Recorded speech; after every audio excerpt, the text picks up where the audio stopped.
नमस्कार, आपके साथ मैं हूं विद्यानाथ झा। प्राइमेट 4 में आपका बहुत स्वागत है। आज प्राइमेट 4 में आपको दिखाएंगे एग्जिट पोल में इंडी गठबंधन का हुआ सुपड़ा साफ। राहुल ने किस कदर निकाली भड़ास, पूरी विस्तार से रिपोर्ट आपको दिखाएंगे। इसके साथ ही आपको दिखाएंगे लोकसभा चुनाव की लड़ाई अब ईवीएम से हटकर डीएम तक आई, क्यों अखिलेश ने जिले के डीएम पर साधा निशाना, ये पूरी खबर होगी। साथ ही आपको दिखाएंगे एग्जिट पोल में आम आदमी पार्टी भी हुई फेल, अरविंद केजरीवाल चले जेल, क्या है पूरी खबर, ये आपको बताएंगे। लोकसभा चुनाव नतीजों से पहले आए अरुणाचल प्रदेश और सिक्किम विधानसभा चुनाव के नतीजे, इन नतीजों में किसका पल रहा है भारी, पूरी खबर देखिए। अब से कुछ ही देर में इसी बुलेटिन में आपको एक एक खबर दिखाएंगे, लेकिन शुरुआत कर लेते हैं। बुलेटिन में आपको सबसे पहले दिखाते हैं देश और दुनिया की तमाम बड़ी खबरों में सबसे पहले बात जयपुर की, जहां पर बड़ी खबर इस वक्त सामने आ रही है। जयपुर में 2 दुकानों में भीषण आग लग गई। आग लगने के बाद जबरदस्त धमाके हुए। आग लगने से ब्लास्ट हो गया सिलेंडर। बगरू थाना के बालाजी इलाके की यह घटना बताई जा रही है। तस्वीरों में आप देख रहे हैं काले धुएं का गुबार आसमान की तरफ उठता हुआ और ब्लास्ट भी आपको नजर आएगा। आग लगने के बाद सिलेंडर जो यहां पर रखा हुआ था उसमें ब्लास्ट हुआ।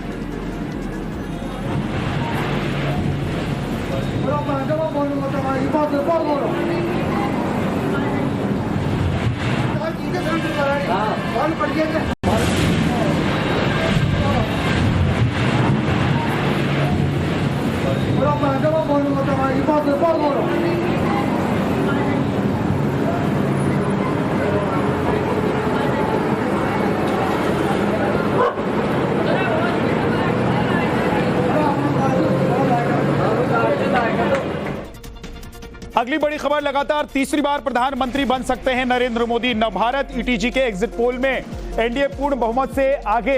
एग्जिट पोल में एनडीए को 358 सीटें मिलने के आसार हैं। एग्जिट पोल में 152 सीटों पर सिमट सकता है इंडी गठबंधन। एक बार फिर से प्रचंड बहुमत के साथ नरेंद्र मोदी प्रधानमंत्री बनते हुए दिखाई दे। एग्जिट पोल की आंकड़ों पर भड़क गए हैं राहुल गांधी। एग्जिट पोल को उन्होंने मोदी मीडिया का एग्जिट पोल बताया है। राहुल गांधी ने इंडी गठबंधन के जीत का दावा किया है। उन्होंने कहा है कि 295 सीटें इंडी गठबंधन को मिलने जा रही हैं। राहुल जी, एग्जिट पोल नहीं है ब्रदर, इसका नाम एग्जिट पोल नहीं है, इसका नाम मोदी मीडिया पोल है। ये मोदी जी का पोल है, फैंटेसी पोल है उनका। Thank you. कितनी सीटें आ रही हैं आपके हिसाब से? सिद्धू मूसेवाला का सॉन्ग सुना आपने? 295। राहुल जी, एग्जिट पोल नहीं है ब्रदर, इसका नाम एग्जिट पोल नहीं है, इसका नाम मोदी मीडिया पोल है। ये मोदी जी का पोल है, फैंटेसी पोल है उनका। Thank you. कितनी सीटें आ रही हैं आपके हिसाब से? सिद्धू मूसेवाला का सॉन्ग सुना आपने? 295। पूर्व कांग्रेस नेता आचार्य प्रमोद कृष्णम का बड़ा बयान, विपक्ष की हरकतें राष्ट्र विरोधी हैं। पूरा विपक्ष विदेशी ताकतों के हाथ में खेल रहा है, ये प्रमोद कृष्णम ने कहा है। एक तरफ एक ऐसा नेता है जो राष्ट्र के कल्याण के लिए साधनारत है, और एक तरफ ये इस तरह के नेता है कि सत्ता के लालच में चुनाव जैसे ही खत्म हुआ, जोड़ तोड़ करके सत्ता को कब्जा करने के लिए मीटिंगों पे मीटिंग कर रहे हैं। विपक्ष की जो हरकतें हैं वो राष्ट्र विरोधी हो गई हैं। पूरा विपक्ष विदेशी ताकतों के हाथ में खेल रहा है। टाइम्स ऑफ नवभारत पर सबसे बड़ा एग्जिट पोल, देश की 543 सीटों का एग्जिट पोल सामने आ चुका है। एग्जिट पोल में बीजेपी को 315 सीटें और एनडीए को 358 सीटें मिलती हुई नजर आ रही हैं, यानी कि इन सीटों पर बीजेपी और एनडीए जीत सकती है। एग्जिट पोल में इंडी गठबंधन को 152 सीटें मिलने का अनुमान है। कांग्रेस के खाते में 64 सीटें आ सकती हैं। एग्जिट पोल को इंडी गठबंधन के नेताओं ने सिरे से खारिज कर दिया है, वहीं बीजेपी ने इसे उम्मीदों के मुताबिक बताया है। लोग दिन में सपने देखते हैं, उस पर कोई पाबंदी नहीं है। कांग्रेस की हालत इसीलिए हुई है और आगे और होगी क्योंकि दिन में सपना देखना इन्होंने बंद नहीं किया है। जमीन पर काम करें, जनता का विश्वास जीतें, खाली मोदी जी की आलोचना और गाली गलौज बंद। निवर्तमान प्रधानमंत्री ने पहले ही ट्वीट तैयार करके रखा होगा क्योंकि जिस व्यक्ति का 4 जून को जाना अभी तय हो गया है, उन्होंने ही ये सब साजिश रचाई है, ये एग्जिट पोल मैनेज किया है। और ये जो आंकड़े हैं और जो वास्तविक परिणाम आने वाले हैं 4 तारीख को, ये जमीन आसमान का फर्क होगा।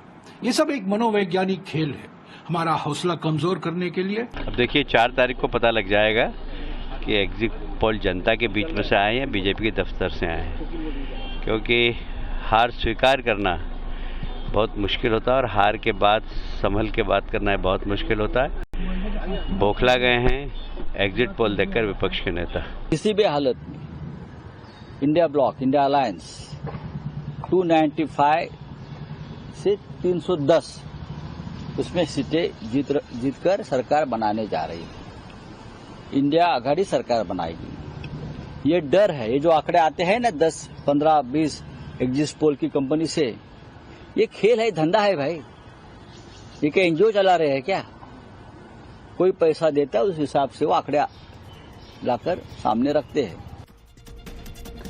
एग्जिट पोल में हिंदी पट्टी के राज्यों में बीजेपी को बढ़त मिली है। यूपी, राजस्थान, मध्य प्रदेश में बीजेपी को एक तरफा बढ़त है। छत्तीसगढ़, दिल्ली में भी बीजेपी को एक तरफा बढ़त है। तो ये वो राज्य हैं, ये वो केंद्र शासित प्रदेश हैं जहां पर बीजेपी को एक तरफा बढ़त है और ये हिंदी पट्टी के इलाके। यूपी में बागपत से फिरोजाबाद तक बीजेपी का परचम है। एग्जिट पोल ये इशारा कर रहा है कि इन इलाकों में कमल खिलने वाला है। आगरा, अलीगढ़, बुलंदशहर पर बीजेपी का कब्जा बरकरार रहेगा। फिरोजाबाद में भी समाजवादी पार्टी की हार के आसार हैं। गाजियाबाद, नोएडा में बीजेपी की जीत तय है, ये एग्जिट पोल बता रहे हैं। टाइम्स ऑफ नवभारत ईटीजी के एग्जिट पोल में सबसे पहले बात उत्तर प्रदेश की कर लेते हैं। यहां कई ऐसी सीटें हैं जहां कांटे की टक्कर है। ये वो सीटें हैं जहां पर मुस्लिम वोटर ज्यादा हैं। तो आपको ऐसी ही कुछ सीटों की दिलचस्प तस्वीरें दिखाते हैं और आपको बताते हैं कि एग्जिट पोल उन सीटों को लेकर क्या कहता है। सहारनपुर सीट पर 2014 के बाद बीजेपी एक बार फिर से कब्जा जमाने में सफल हो सकती है। पिछले लोकसभा चुनाव में यह सीट बीएसपी के पास चली गई थी, लेकिन एग्जिट पोल में जो रुझान पता चल रहा है उसके मुताबिक यहां बीजेपी का परचम लहरा सकता है। राघव लखनपाल बीजेपी के आगे दिखाई दे रहे हैं एग्जिट पोल में। इमरान मसूद कांग्रेस के पीछे हैं। माजिद अली बीएसपी के पीछे हैं। इस एग्जिट पोल में जो नतीजे सामने आए हैं वो इशारा कर रहे हैं कि यह सीट सहारनपुर की बीजेपी के नाम हो सकती है। पश्चिमी यूपी की मुजफ्फरनगर सीट पर बीजेपी से केंद्रीय मंत्री संजीव बालियान एग्जिट पोल के मुताबिक आगे हैं। तो वहीं पर इंडी अलायंस की ओर से समाजवादी पार्टी के हरेंद्र मलिक और बीएसपी की ओर से दारा सिंह प्रजापति पीछे चल रहे हैं। संजीव बालियान बीजेपी के आगे हैं, हरेंद्र मलिक पीछे हैं समाजवादी पार्टी से, दारा सिंह प्रजापति बीएसपी के पीछे हैं। बात यूपी के बिजनौर सीट की कर लेते हैं। ये सीट एनडीए के खाते में जाती हुई नजर आ रही है। एनडीए की ओर से आरएलडी के खाते में ये सीट थी। आरएलडी ने चंदन चौहान को मैदान में उतारा था। समाजवादी पार्टी ने दीपक सैनी और बीएसपी ने चौधरी वीरेंद्र सिंह को मैदान में उतारा था। दोनों ही पीछे चल रहे हैं। चंदन चौहान आगे चल रहे हैं, ये सीट जीत सकते हैं। यूपी के रुहेलखंड की अब बात कर लेते हैं। यहां पर रामपुर सीट से इंडी अलायंस के लिए खुशखबरी है। जी हां, बीजेपी ने यहां से घनश्याम लोधी को मैदान में उतारा था। तो यहां पर अब कौन आगे और कौन पीछे चल रहा है ये आपको बता देते हैं। देखिए, समाजवादी पार्टी के हबुल्ला नदवी इस सीट को जीत सकते हैं। बीजेपी के घनश्याम लोधी इस सीट पर हार सकते हैं। रामपुर की तस्वीर हम आपको दिखा रहे हैं। जिशान खान बीएसपी की तरफ से खड़े हुए थे, ये हार सकते हैं। आगे बढ़ते हैं, अब आपको दिखाते हैं संभल सीट। संभल सीट पर कौन जीत रहा है, कौन हार सकता है, ये आपको बताते हैं। जियाउर रहमान बर्क समाजवादी पार्टी से संभल सीट जीत सकते हैं। परमेश्वर लाल सैनी बीजेपी के यहां से चुनाव हार सकते हैं और शौतल अली बीएसपी से चुनाव हार सकते हैं। ये एग्जिट पोल का जो नतीजा है उससे अनुमान लगाया जा रहा है कि इन सीटों पर यह तस्वीर सामने आ सकती है 4 जून को। आगे बढ़ते हैं, अगली सीट आपको दिखाते हैं कि अगली सीट पर कौन जीतेगा, कौन हारेगा। न भारत के एग्जिट पोल में यूपी की सियासत पर एक बड़ी खबर उससे पहले जो आ रही है वो बता देते हैं। गाजीपुर से सपा के लिए बुरी खबर है। एग्जिट पोल में हार रहे हैं अफजाल अंसारी। बीजेपी के पारसनाथ चुनाव जीत सकते हैं। एग्जिट पोल के मुताबिक पारसनाथ यहां से बढ़त बनाए हुए हैं और अखिलेश ने मुख्तार अंसारी के भाई अफजाल अंसारी को यहां से मैदान में उतारा, लेकिन वो हार सकते हैं। एग्जिट पोल के नतीजे भारतीय जनता पार्टी के आशा के लगभग हैं।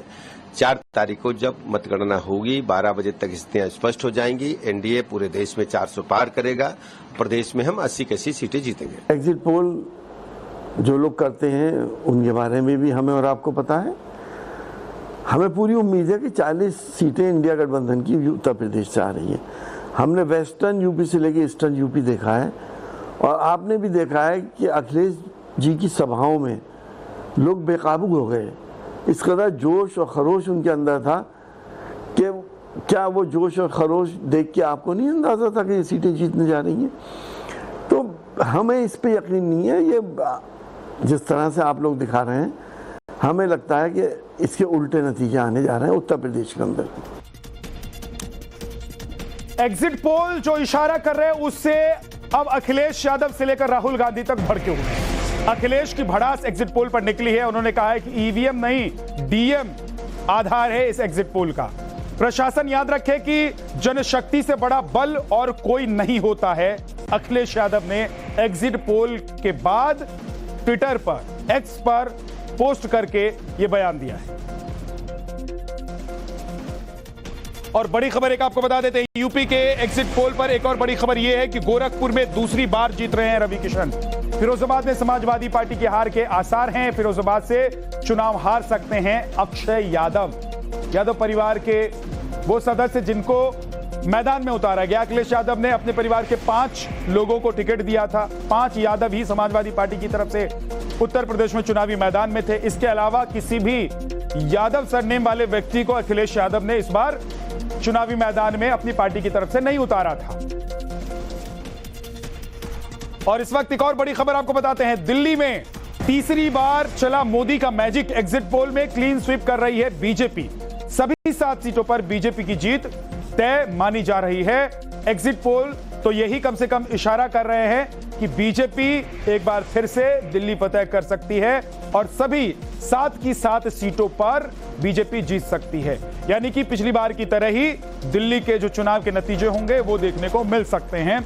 जबकि बीजेपी ने दिल्ली में अपने 6 उम्मीदवारों को बदल दिया था। एक मनोज तिवारी वही उम्मीदवार हैं जिनको पिछली बार भी बीजेपी ने उतारा था। उससे पहले भी यानी कि 2014 में भी बीजेपी ने मैदान में उतारा था।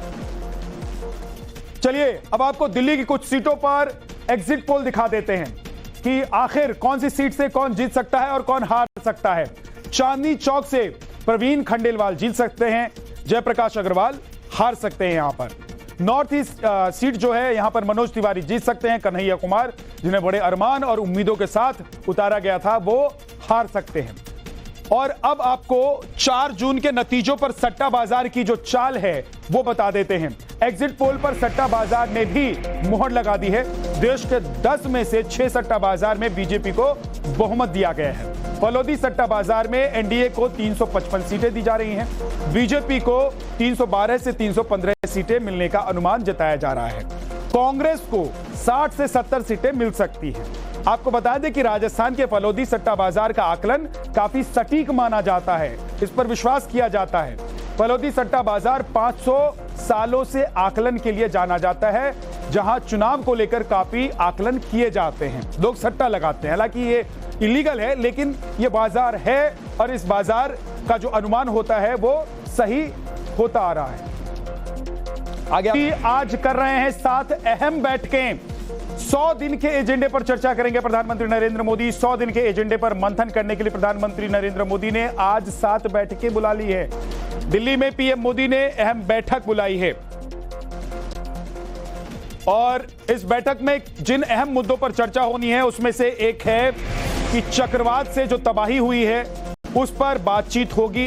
इसके अलावा समीक्षा भी की जाएगी कि पूर्वोत्तर के राज्यों के संबंध में समीक्षा बैठक बुलाई गई है।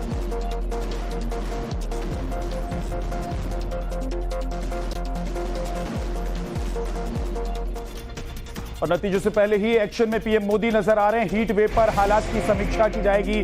पीएम ने तूफान रेमल को लेकर बैठक बुलाई है। यह अहम बैठक तब बुलाई गई है जब अब 2 दिन रह गए हैं सिर्फ चुनाव के नतीजों में, और एग्जिट पोल ये बता रहे हैं कि एक बार फिर से बीजेपी की वापसी हो रही है। देश की राजनीति से जुड़ी एक और बड़ी खबर आपको बता देते हैं, लेकिन उसके पहले एक बड़ी खबर यह है कि महाराष्ट्र के पुणे से, जहां पर यूपी की तरह अवैध कब्जों पर बुलडोजर कार्रवाई हुई है, महाराष्ट्र के पुणे में बुलडोजर एक्शन हुआ है। पुणे में पाटिल भुवन नगर इलाके में कार्रवाई की गई है। अवैध तरीके से बनाई रही इमारत ढा दी गई है।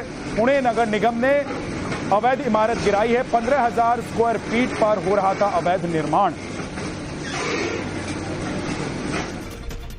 वोटों की गिनती से पहले एक्शन में इंडी अलायंस। आज इलेक्शन कमीशन से इंडी अलायंस के सदस्य मिलेंगे, नेता मिलेंगे। काउंटिंग को लेकर इलेक्शन कमीशन में अपनी अहम मांग रखेंगे।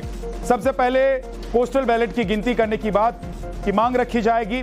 ये इंडी अलायंस की तरफ से हर राउंड की गिनती के बाद लिया जाए। नो ऑब्जेक्शन मिलने के बाद ही हो आगे की गिनती। इंडी अलायंस की तरफ से ये मांग इलेक्शन कमीशन को रखी जाएगी। दरअसल चुनाव की गिनती को फेयर कराने के लिए इंडी अलायंस के नेता चुनाव आयोग के सामने अपनी अहम मांग रखने वाले हैं, जिसमें सबसे बड़ी मांग पोस्टल बैलेट की गिनती को लेकर है। तो वहीं पर दूसरी मांग हर एक राउंड की गिनती के बाद नो ऑब्जेक्शन लेने से जुड़ा हुआ है। और लोकसभा चुनाव से पहले हलचल तेज हो गई है। कांग्रेस मुख्यालय में अहम बैठक हुई। बैठक में खड़गे समेत राहुल गांधी मौजूद रहे। नतीजे वाले दिन के लिए खास रणनीति पर चर्चा हुई। वीडियो कॉन्फ्रेंसिंग के जरिए पार्टी के लोकसभा उम्मीदवारों से चर्चा की गई। कांग्रेस के कई बड़े नेता इस बैठक में मौजूद रहे। अगली तस्वीर यूपी के प्रतापगढ़ से है। यूपी के प्रतापगढ़ में एक शख्स से मारपीट का वीडियो सामने आया है। एक बंदर ने शख्स से हाथापाई की, लात घूंसों से शख्स को पीटा। मामूली बात पर शख्स पर कहर बरपाया। तस्वीरें देखकर अंदाजा लगाया जा सकता है कि गाली गलौज भी ये शख्स कर रहा है। ये दबंग कुलदीप सिंह उर्फ दादा ठाकुर के नाम से मशहूर है, जो अक्सर इलाके में अपनी दबंगई दिखाता रहता है। और जब इसने एक शख्स के साथ मारपीट की तो किसी ने चुपके से इसका वीडियो बना लिया और जिला पुलिस के सोशल मीडिया पोस्ट पर डाल दिया। अब पुलिस इस पर कार्रवाई की तैयारी में। अरुणाचल प्रदेश में फिर बनी बीजेपी की सरकार। विधानसभा चुनाव में बीजेपी की बड़ी जीत। सत्तारूढ़ भाजपा 46 सीटों पर आगे चल रही है। अरुणाचल की 10 विधानसभा सीटों पर प्रत्याशी निर्विरोध जीते हैं। एनपीपी ने 2 सीटें तवांग और लिरोमोबा पर जीत हासिल की है। बीजेपी की जीत के साथ ही अरुणाचल प्रदेश में जश्न है। ईटानगर के बीजेपी ऑफिस में जोरदार जश्न की तस्वीर सामने आई है। लोगों ने नाच गाकर बीजेपी की जीत का जश्न मनाया है। पारंपरिक परिधान में नजर आए बीजेपी के कार्यकर्ता।